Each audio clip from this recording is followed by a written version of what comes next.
Jadi pada dasarnya sejak SD itu saya sudah suka menulis. Awal mulanya kenapa saya suka menulis? Karena abah saya langganan koran. Jadi sesibuk apapun, sejenuh apapun, saya selalu ada waktu untuk menulis.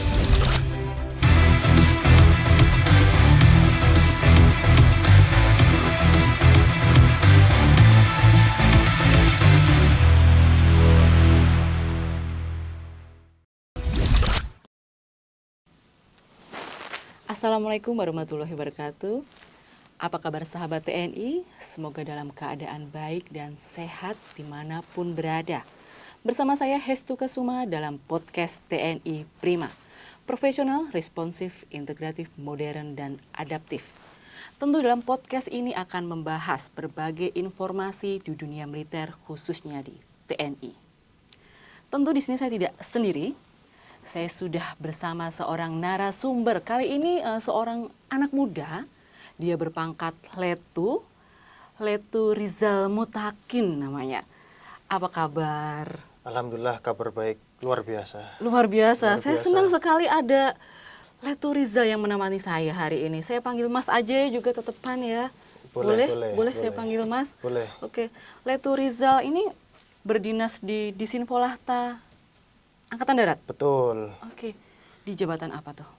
Jabatan kami di Perwira Urusan Rancang Bangun Arsitektur Siswo. Jadi kegiatan kami sehari-hari memonitoring perkembangan teknologi informasi sebagai dasar untuk membuat kajian tentang perkembangan teknologi informasi sebagai dasar untuk merekomendasikan terhadap penerapan teknologi informasi tersebut.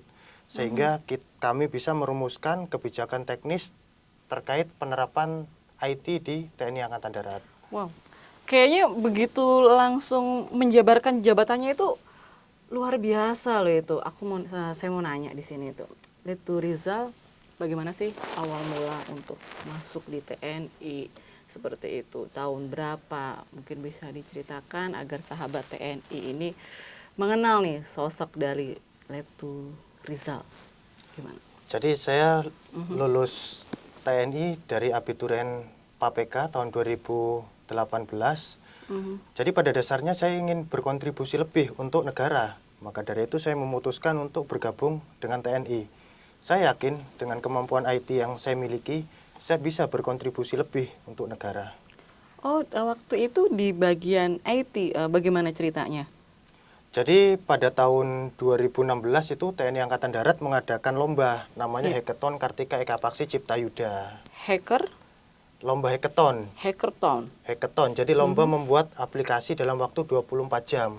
Itu untuk pertama kalinya Angkatan Darat mengadakan. Sebenarnya event seperti itu sudah sering diadakan oleh beberapa perusahaan atau instansi di luar sana. Tetapi karena pertama kalinya TNI Angkatan Darat mengadakan, jadi kami para praktisi IT sangat semangat untuk mengikuti. Karena selama pelaksanaan kita benar-benar merasakan suasana militer. Jadi bagi kita yang benar-benar bukan berasal dari lingkungan militer itu suatu pengalaman yang luar biasa. Pada saat itu berarti sedang berkuliah atau bagaimana? Jadi kami saat itu sedang kuliah, masih semester 6. Ada informasi di TNI Angkatan Darat mengadakan hackathon.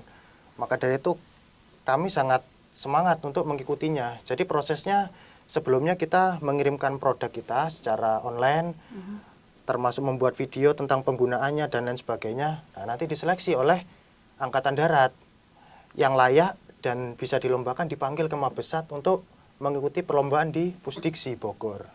Pada saat itu berarti Mas Rizal nih ya, langsung? Ya, kebetulan tim kami dinyatakan layak dan mengikuti lomba kami waktu itu datang ke Mabesat, kemudian diantar ke Pusdiksi untuk mengikuti lomba tersebut. Kebetulan lombanya juga dibuka langsung oleh Kepala Staf Angkatan Darat saat itu, Jenderal Mulyono. Waktu itu masih semester 6? Masih semester 6. Terus kemudian bisa bergabung menjadi TNI?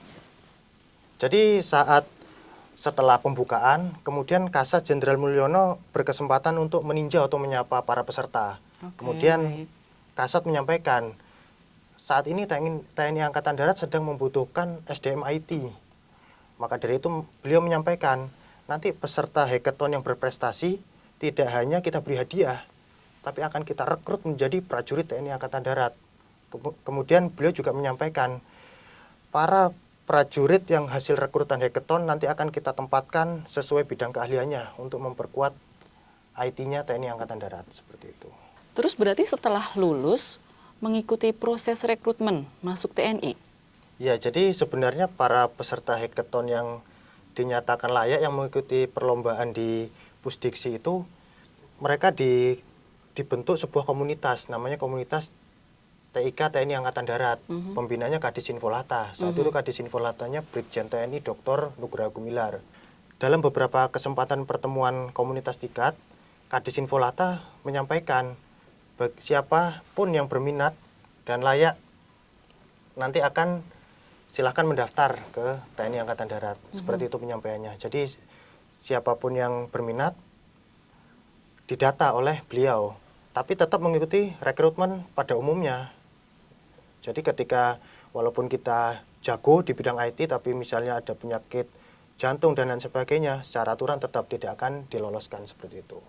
Dan lulus di tahun 2018, kemudian bergabung ke TNI. Jadi kebetulan 2017 Werving pendaftaran, kami dilantik 2018. Oh, jadi Pak PK Perwira Prajurit Karir TNI 2018. Oke.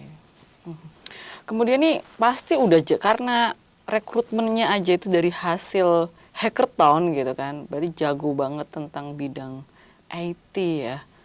Ini seperti itu. Nah, udah pasti makanan sehari-hari kayak gitu. Tapi saya lagi agak-agak melihat nih banyaknya buku yang tersusun sekarang gitu kan. Setelah kita ngobrolin dari Mas Rizal tuh masuk ke TNI, ini sekarang buku-bukunya banyak banget. Ini buku-buku apa aja? Bisa diceritain. Dan ini ada di sini loh gitu. Gimana tuh? Bisa diceritain, tuh bukan buku nih. Jadi pada dasarnya sejak SD itu saya sudah suka menulis. Awal mulanya kenapa saya suka menulis? Karena abah saya langganan koran.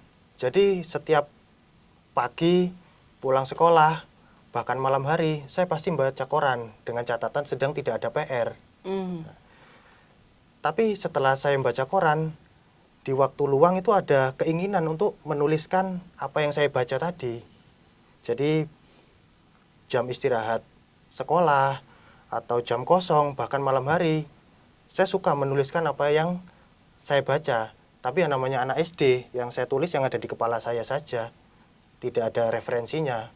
Kebetulan hobi tersebut berlanjut sampai sekarang. Jadi saya sudah hobi menulis sejak SD, tapi baru terfikirkan untuk saya terbitkan menjadi sebuah buku itu tahun 2023 kemarin.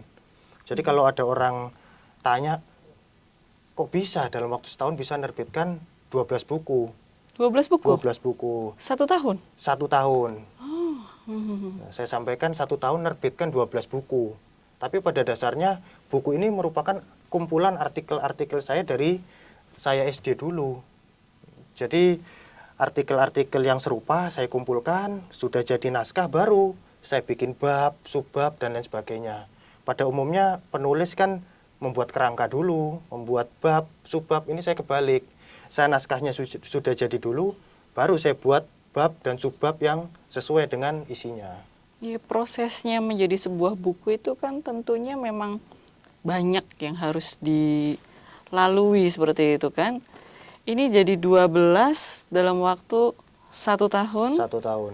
Dari naskahnya dulu kemudian dimasukkan per subbab. Baru saya buat bab subbabnya kira-kira apa yang sesuai gitu. Jadi kebalikan penulis pada umumnya. Sebenarnya buku-buku saya kalau yang saya tulis lebih dari 12, tapi setelah saya saring yang layak dikonsumsi publik hanya 12.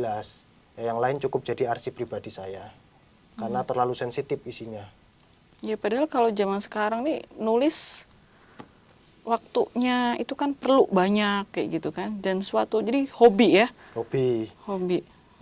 Jadi saya menulis itu karena suka, bukan karena kewajiban. Jadi sesibuk apapun, sejenuh apapun, saya selalu ada waktu untuk menulis.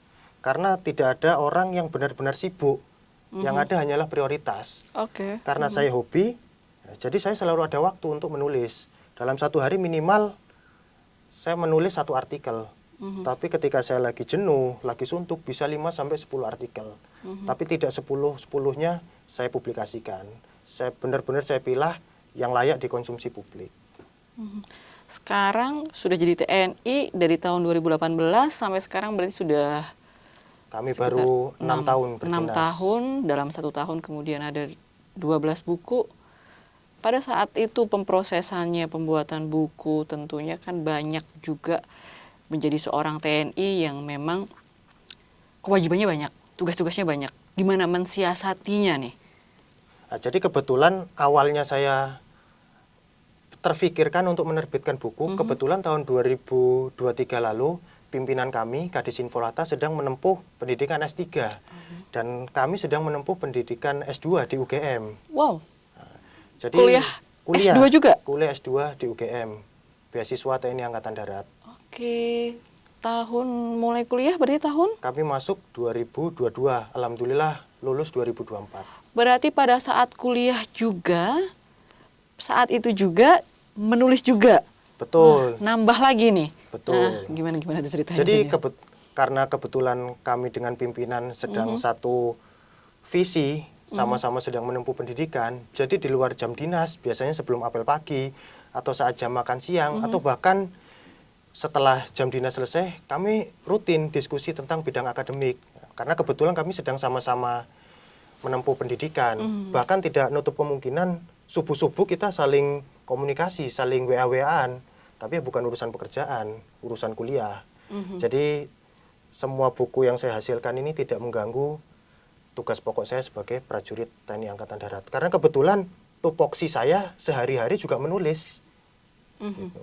Oh gitu. Kemudian nih kuliahnya mengambil jurusan apa untuk S2-nya? Kami mau ngambil jurusan Magister Kepemimpinan dan Inovasi Kebijakan. Di Universitas Gadjah Mada. Dan sudah? Alhamdulillah kami sudah dinyatakan lulus.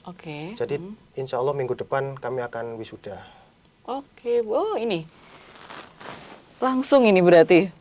Saat ini sebentar lagi langsung udah mau wisuda ini ya? Jadi setelah podcast ini kami langsung persiapan berangkat ke Jogja untuk melaksanakan wisuda pasca sarjana. UGM? Di UGM. Wow. Ini buku-bukunya ini saya lihat bermacam-macam ya. Ada yang anak IT bisa jadi tentara. Berarti kan Mas Rizal sendiri nih. Betul. Di lain itu oke lah, dual hacker sakti. Nah, ada satu nih yang jadi saya ada terpusat nih. Tuyul kecil dan tabungan dukun. Ini gimana nih ceritanya? Kenapa tiba-tiba jadi hacker, kemudian nih tiba-tiba jadi seperti ini? Jadi ya seperti yang saya sampaikan tadi di awal, ketika saya lagi suntuk, lagi jenuh, saya bisa menulis bahkan sampai 10 artikel. Jadi ini awalnya ketika saya sedang jenuh, saya menulis sebuah cerpen. Nah, karena jenuhnya belum hilang, saya lanjut terus. Setelah sekitar seminggu, saya baru sadar ternyata ada sekitar 50 cerpen yang berurutan. Maka dari itu langsung saja saya ajukan penerbitan jadi sebuah novel. Nah, novelnya tentang tuyul kecil dan tabungan dukun. Jadi ini ceritanya menceritakan menceritakan tuyul bernama Toto. Dia mencuri uangnya dukun.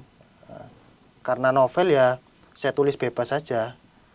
Kemudian tertangkap oleh dukun tadi dan pada akhirnya tuyul tadi tobat dan mengajak teman-temannya untuk bertobat tidak mencuri lagi. Seperti itu kisahnya.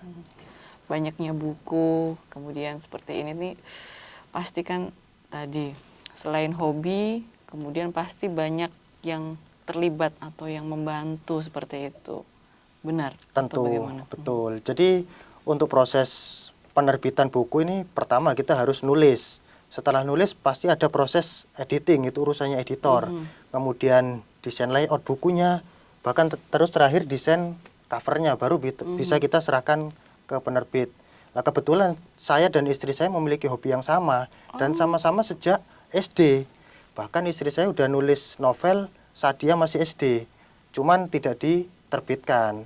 Jadi ketika saya nulis urusan editing, desain layout, bahkan sampai desain cover, saya serahkan ke istri saya seluruhnya.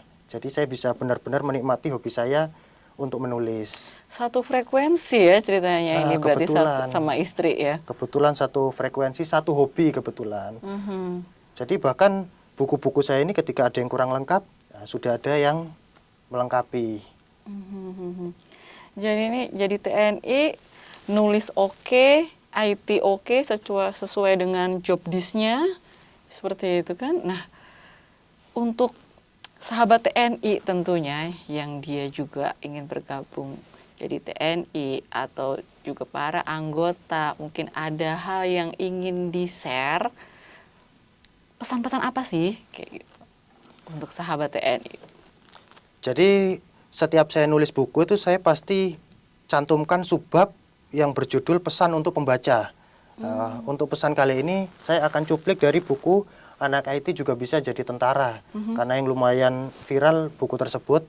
Jadi pada dasarnya masing-masing dari kita itu memiliki potensi dan kemampuan masing-masing. Dengan doa, tekad, dan kerja keras, tidak ada tantangan yang terlalu sulit untuk dihadapi. Jadi tugas kita itu memaksimalkan potensi yang ada dalam diri kita. Oke, maksimalkan potensi. Maksimalkan potensi. Terima kasih banyak Letu Rizal. Dari pengalaman hidupnya, bagaimana masuk jadi TNI, kemudian menekuni hobinya, menjadi punya banyak buku seperti ini. Tentu sangat menginspirasi bagi sahabat TNI. Saya ucapkan banyak terima kasih.